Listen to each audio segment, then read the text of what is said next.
धानी अपनी माँ दुलारी के साथ संगमपुर गांव की रहने वाली थी। दोनों माँ बेटी मिलकर मिट्टी के चूल्हे बनाने का काम किया करती थी और उन्हें बाजार में बेचकर जो भी पैसे मिलते उनसे अपने घर का गुजारा चलाया करती थी। ऐसे ही एक दिन सुबह के समय दोनों माँ बेटी अपने घर के आंगन में बैठकर चूल्हे बना रही थी। तभी उसकी पड़ोस कांता वहाँ आकर कहती है, क्या बात है दुलारी बहन, आजकल तुम कहीं दिखाई नहीं देती हो, कहाँ रहती हो? अपने इस गरीब खाने को छोड़कर कहाँ जाऊंगी कांता बहन, तबीयत ठीक नहीं रहती इसलिए घर ही रहती हूँ। जब आराम करने की उम्र में काम करोगी तो ऐसा ही होगा ना। कितनी बार कहा है तुमसे, इतनी मेहनत मत किया करो। काकी अब तुम ही समझाओ माँ को। मैंने तो कितनी बार कहा है माँ से कि वो काम ना किया करे, मैं सब कुछ अकेले ही कर लूंगी, लेकिन माँ को मुझ पे भरोसा ही नहीं है। नहीं बेटी, मुझे तुझ पर भरोसा है कि तू अपना सारा काम अकेले संभाल सकती है, लेकिन बेटी हमारे काम में कितनी मेहनत है और इतनी मेहनत तू अकेले करेगी तो मुझे अच्छा नहीं लगेगा। माँ आप बहुत ज्यादा ही चिंता करती हो। वैसे बात तो सही कह रही हो दुलारी, मेहनत तो है तुम्हारे काम में। पहले चूल्हे को बनाओगी, फिर उसे बेचने जाओगी। मैं तो बस यही प्रार्थना करती हूँ कि तेरी बेटी को कोई अच्छा घर बार मिल जाए और उसे इस गरीबी से राहत मिल जाए। ये बात तो तुमने मेरे मन की छीन ली। मुझे भी दिन रात इसी बात की चिंता खाए जा रही है। तो चिंता मत कर, समय के साथ साथ सब ठीक हो जाएगा। और तेरी बेटी तो इतनी गुणवान है जो मिट्टी से चूल्हों के साथ साथ मिट्टी की मूर्ति और अच्छे अच्छे बर्तन भी बना लेती है। ये तो तुमने सही कहा, लेकिन बात करने में तुम ये भूल गई कि क्यों आई थी। कोई काम था क्या? हाँ दुलारी, वो मैं चूल्हा खरीदने आई थी। मेरे घर की मिट्टी अच्छी नहीं है, इसलिए आए दिन मेरे घर का चूल्हा टूट जाता है। तो सोचा क्यों ना तुम्हारे यहाँ का चूल्हा खरीद लूं, क्योंकि वो देखने में भी सुंदर लगते हैं, रंग बिरंगे। कांता की बात सुनकर दुलारी हंसते हुए उससे पैसे लिए बिना एक चूल्हा उठाकर चल देती है, जिसे पाकर वो बहुत खुश होती है और अपने घर लौट जाती है। जिसके बाद धानी अपनी माँ दुलारी से कहती है, माँ आपने काकी को बिना पैसे लिए ही चूल्हा क्यों दे दिया? हमारी बोनी का समय था। जानती हूँ बेटी, लेकिन पैसा ही हमेशा सब कुछ नहीं होता। इंसान का स्वभाव भी होता है। और वो झूठ बोल रही थी कि उसका चूल्हा टूट गया है, क्योंकि जब से उसकी बहू आई है तब से उसके यहाँ चूल्हे पर खाना ही नहीं बनता। सिर्फ पैसे देकर हमारी मदद करने आई थी वो। अच्छा, तभी आपने उनसे पैसे नहीं लिए? हाँ, क्योंकि मुझे अपनी मेहनत से जो मिलता है मैं उसी में खुश हूँ। ठीक है माँ, अब आप आराम करो। मैं अपने चूल्हों को लेकर बाजार जाती हूँ। समय हो गया है, शाम को मिलती हूँ आपको। लेकिन तू अकेले कैसे ले जाएगी बेटी?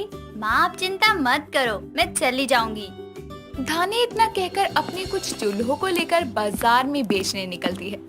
ऐसे ही समय बीतता है। समय के साथ दुलारी अपनी बेटी के लिए अच्छे घर का रिश्ता तलाश कर एक राजीव नाम के लड़के से उसकी शादी करवाती है और वो अपने ससुराल पहुंच जाती है। ऐसे ही कुछ समय बीतता है। तभी एक दिन सुबह के समय वो गार्डन में पौधों को पानी दे रही थी।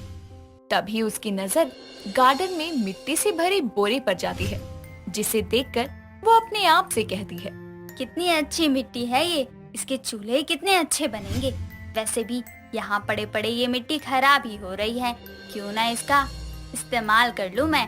वैसे भी अभी मेरे चूल्हा चढ़ाई की रस्म भी नहीं हुई है। जिस दिन चूल्हा चढ़ाई की रस्म होगी उसी दिन मैं अपने हाथों से बनाए इस चूल्हे पर खाना बनाऊंगी, सबको अच्छा लगेगा। धानी इतना कहकर उस मिट्टी से अपने चूल्हे चढ़ाई की रस्म के लिए चूल्हा बनाना शुरू करती है, जिसे बनाने के बाद बची हुई मिट्टी से वो भगवान की सुंदर सुंदर मूर्तियाँ बनाती है। कुछ समय बाद वो अपने कमरे में चली जाती है। तभी उसकी सास जानकी और ननद रुचि वहाँ आते हैं और कहते हैं, बहू तुझे यहाँ कोई परेशानी तो नहीं है ना? तू भी सोच रही होगी कहाँ तुझे हमने अपने घर में बंद कर रखा है। नहीं माँ जी, ऐसी कोई बात नहीं, मुझे कोई परेशानी नहीं है, मैं तो ठीक हूँ। भाभी आपके कपड़ों में मिट्टी कहाँ से लगी हुई है, जैसे कहीं मिट्टी में खेल कर आ रही हो। नहीं रुचि, ऐसी कोई बात नहीं है, वो ये मिट्टी गार्डन में लगी होगी। मैं पौधों को पानी देने गई थी और रहने दे बहू, तुझे सफाई देने की कोई जरूरत नहीं है, ये भी तेरा ही घर है, तू जो चाहे वो कर सकती है। मैं बस इतना कहने आई थी कि कल तेरे चूल्हे चढ़ाई की रस्म है, तो समय से तैयार हो जाना। जी माँ जी। सभी आपस में बातें कर रहे थे। कि तभी राजीव वहाँ आता है और सबको एक साथ कमरे में खड़ा देखकर कहता है, ये कौन सी मीटिंग हो रही है मेरे कमरे में आप लोगों की? कहीं आप लोग मेरी बीवी को परेशान तो नहीं कर रहे ना? रहने दो भाई, आपकी बीवी हमारी भी कुछ लगती है। रुचि सही कह रही है, मैं तो बस चूल्हे चढ़ाई की रस्म के लिए बताने आई थी बहू को। हाँ माँ समझ गया, मैं तो बस थोड़ा मजाक कर रहा था। कल तू भी ऑफिस मत जाना, घर में बहुत काम होगा। जी माँ, जैसा आप कहें। ठीक है, अब तुम लोग भी आराम कर लो, सुबह जल्दी उठना है। जानकी इतना कहकर अपनी बेटी रुचि के साथ वहाँ से चली जाती है। अगले दिन सुबह सभी लोग जल्दी उठकर रस्मों की तैयारियों में लग जाते हैं। तभी थोड़ी देर बाद जानकी की पड़ोसने भी बहू को देखने उनके घर आती है। तभी जानकी अपनी बेटी रुचि से सबके लिए चाय बनाने को कहती है, जिस पर रुचि किचन में जाकर जैसे ही गैस ऑन करती है तो गैस ना जलने पर चेक करने पर उसे पता चलता है कि गैस खत्म हो गई है, जिसे सोचकर वो बहुत परेशान होती है। तभी उसकी भाभी धानी वहाँ आकर कहती है, क्या बात है रुचि, तुम इतनी परेशान क्यों हो? भाभी गैस खत्म हो गई है और मुझे चाय भी बनानी है और अभी आपके चूल्हा चढ़ाने की भी रस्म है। आप कैसे बनाओगी खाना? कोई बात नहीं रुचि, तुम परेशान मत हो। गाँव कौन सा मैं गैस पर खाना बनाती थी, मैं चूल्हे पर बना लूंगी। भाभी लेकिन ये गांव नहीं शहर है और अभी यहाँ कहाँ से चूल्हा मिलेगा आपको? और आज तो हमारा सबके सामने मजाक बन ही जाएगा लगता है। ऐसा कुछ नहीं होगा, क्योंकि मुझे चूल्हा भी बनाने आता है और उस पर खाना भी बनाने आता है। तुम बस मेहमान को देखो, बाकी सब मैं बना कर लाती हूँ। धानी इतना कहकर वहाँ से चली जाती है और छत पर जाकर अपनी चूल्हे पर चूल्हे चढ़ाई की रस्म करती है और सारा खाना बना लेती है, जैसे पूरी, सब्जी, खीर, और लाकर किचन में रख देती है। जिसके बाद वो तैयार होकर अपने कमरे में बैठ जाती है। तभी उसकी सास जानकी वहाँ आती है और उसे लेकर बाहर आती है। रुचि से अब मेहमानों को खाना लगाने को कहती है, जिस पर वो डरते हुए किचन में जाती है और सारे खाने की चीजें बनी हुई देखकर बहुत खुश होती है और अपने मन में कहती है, क्या बात है, भाभी ने तो इतनी जल्दी सब कुछ बना दिया। आज भाभी ने हमारे घर की इज्जत बचा ली। मेहमानों के जाने के बाद मैं माँ को भाभी के देसी चूल्हे के बारे में बताऊंगी। अभी तो पहले ये खाना लगा दूं बाहर। रुचि इतना कहकर सभी मेहमानों के लिए डाइनिंग टेबल पर खाना लगाती है और जैसे ही जानकी की सभी पड़ोसने खाना खाती हैं, तो सभी खाने की बहुत तारीफ करती हैं और उन्हीं में से एक देविका नाम की पड़ोसन कहती है, सच में जानकी, तेरी बहू के हाथ में जादू है। खाना सच में बहुत अच्छा बना है। ऐसा लग रहा है हम गांव के चूल्हे पर बना हुआ खाना खा रहे हैं। बिल्कुल वैसी ही खुशबू और स्वाद भी। मजा आ गया सच में। अपनी भाभी की इतनी तारीफ सुनने के बाद रुचि धानी के अपने हाथों से बनाए हुए चूल्हे और उस पर बनाए हुए देसी खाने के बारे में सारी बात सबको बताती है। साथ ही उन सबको छत पर ले जाकर चूल्हा भी दिखाती है, जो पड़ोसियों को बहुत पसंद आता है। तभी देविका कहती है, क्या बात है जानकी, क्या बहू लाई है जो देसी और विदेशी दोनों ही है, जिसे न सिर्फ चूल्हे पर खाना बनाना आता है बल्कि चूल्हे भी बनाने आते हैं, और वो भी इतने सुंदर और रंग बिरंगे। बड़ी ही गुणवान बहू है तेरी। जिसके बाद सभी लोग धानी को अपने घर के लिए वैसा ही चूल्हा बनाने को कहते हैं। ये सब सुनकर उसके ससुराल वाले भी बहुत खुश होते हैं और उसका समर्थन करते हैं। इस तरह से धानी के हुनर को गांव के साथ साथ शहर में भी मान सम्मान मिलता है और वो शहर में भी घर से ही अपना चूल्हा बनाने का और बनाकर बेचने का काम शुरू करती है। साजन मंडप पे बैठा अपनी दुल्हन याशिका के ख्यालों में खोया मन ही मन में खुद से बोलता है, आखिर वो दिन आ ही गया जब मैं और याशिका शादी के बंधन में बंध जाएंगे। इस दिन का इंतजार मुझे कब से था। अब बस जल्दी से ये सारी रस्में हो जाएं। साजन ये सब सोच ही रहा होता है कि तभी याशिका की माँ उसे मंडप में लेके आती है, जिसके बाद सारे रीति रिवाजों के साथ दोनों की शादी संपन्न होती है। और जब विदाई होती है तो याशिका की माँ गुंजन जोर जोर से रोते हुए याशिका को पकड़कर बोलती है, बचपन से लेके आज तक मैंने कभी तुझे अकेला ही नहीं छोड़ा और तू मुझे अकेला छोड़कर जा रही है। मैं कैसे रहूंगी मेरी बच्ची? माँ, मैं आपको छोड़ के नहीं जाना चाहती, पर शादी के बाद तो हर लड़की को अपने ससुराल जाना पड़ता है ना। आप चिंता मत करो, मैं रोज वीडियो कॉल करूंगी। हाँ, तेरे पापा तो मुझे काम के लिए छोड़ गए और अब तू भी चली जाएगी। काश कि मैं तेरे साथ हमेशा रह सकती, पर मेरी जिंदगी तो अब ऐसे ही तन्हा कटेगी। कोई नहीं रोक सकता इसे। अपनी सास का ये नाटक देखकर साजन मुंह बनाते हुए बोलता है। ये बुढ़िया तो ऐसे रो रही है जैसे दुनिया में बस इन्हीं की बेटी ससुराल जा रही हो। सासू माँ, आप रो क्यों रही हैं? याशिका कौन सा आपसे कोसों दूर जा रही है? यहीं बस आधे घंटे की दूरी पर तो मेरा घर है, जब मन करे आ जाइएगा। साजन, मुझसे माँ के ये आंसू देखे नहीं जाते। क्या हम उन्हें अपने साथ नहीं ले जा सकते प्लीज? ये सुनकर गुंजन और जोर जोर से रोने लगती है और उसे यूं रोता देखकर याशिका भी रोने लगती है। और उन दोनों माँ बेटी को यूं दहाड़े मारकर रोता देखकर साजन को पत्नी के साथ साथ अपनी सास का गृह प्रवेश भी घर पर कराना पड़ता है। ऐसे ही समय गुजरता है और एक दिन साजन याशिका के साथ हनीमून के लिए निकलने वाला होता है कि तभी सामने से अपनी सास को बड़ा सा बैग लिए खड़ा देखकर बोलता है। सासू माँ, आप अपने घर वापस जा रही हैं क्या? सही है, मैं आपको रास्ते में ड्रॉप कर दूंगा, चलिए। अरे भला मैं क्यों घर जाने लगी? मैं तो तुम दोनों के साथ जा रही हूँ। क्यों याशिका बेटी? हाँ जी, माँ हमारे साथ चल रही है। तुम्हारी माँ को कबाब में हड्डी बनने का शौक बचपन से था या ससुर जी के दूर जाने के बाद से ये बोरा गई हैं? अरे भला ये हमारे हनीमून पर क्या करेंगी? अरे तो मैं क्या करती, अब माँ का बहुत मन था घूमने का, वो बार बार बोल रही थी तो मैं मना नहीं कर पाई। ये सुनकर साजन की सारी एक्साइटमेंट धरी की धरी रह जाती है, जिसके बाद वो अपना फोन लेकर किसी से बात करने का नाटक करते हुए बोलता है। क्या अभी?